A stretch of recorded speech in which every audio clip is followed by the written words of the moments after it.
সূরা সাফফাত আয়াত ১৩৫।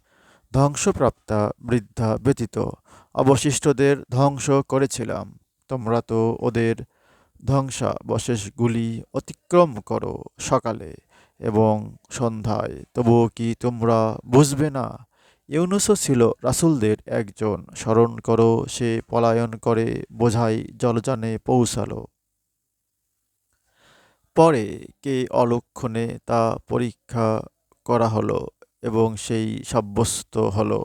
পরে এক বৃহদাকার মাছ তাকে গিলে ফেলল। তখন সে নিজেকে ধিক্কার দিল।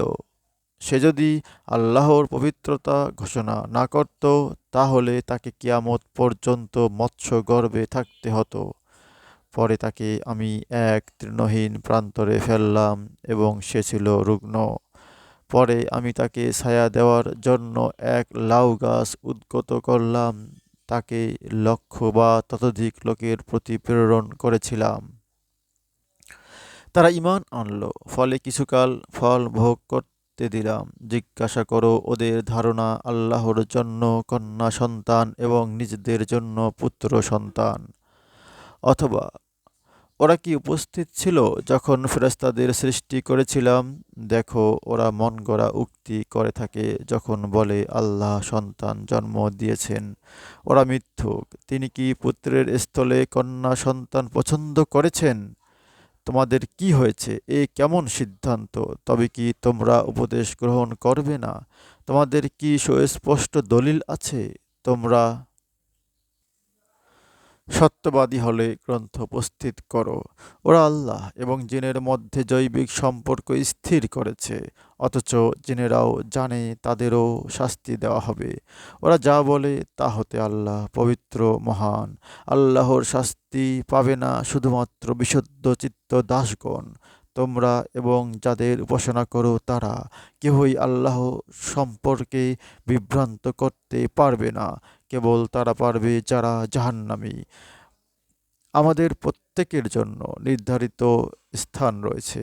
আমরা তাও সারিবদ্ধভাবে দণ্ডায়মান।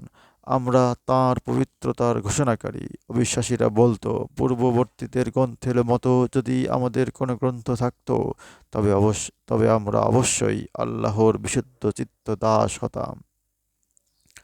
কিন্তু ওরা কোরআন অমান্য করল এবং শীঘ্রই ওরা এর পরিণাম জানবে। আমার রাসূল ও দাসদের সম্পর্কে আমার বাক্য সত্য হয়েছে যে তারা সাহায্যপ্রাপ্ত হবেই এবং আমার বাহিনী বিজয়ী হবে। অতএব কিছুকালের জন্য ওদের উপেক্ষা করো, দেখো শীঘ্রই ওরা পরিণাম দেখবে।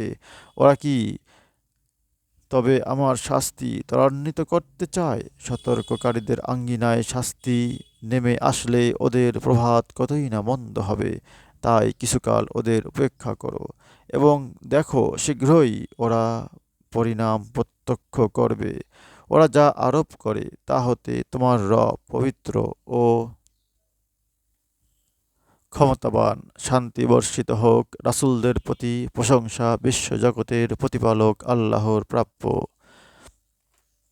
সূরা সাফফাত আয়াত ১৩৫ থেকে ১৮২।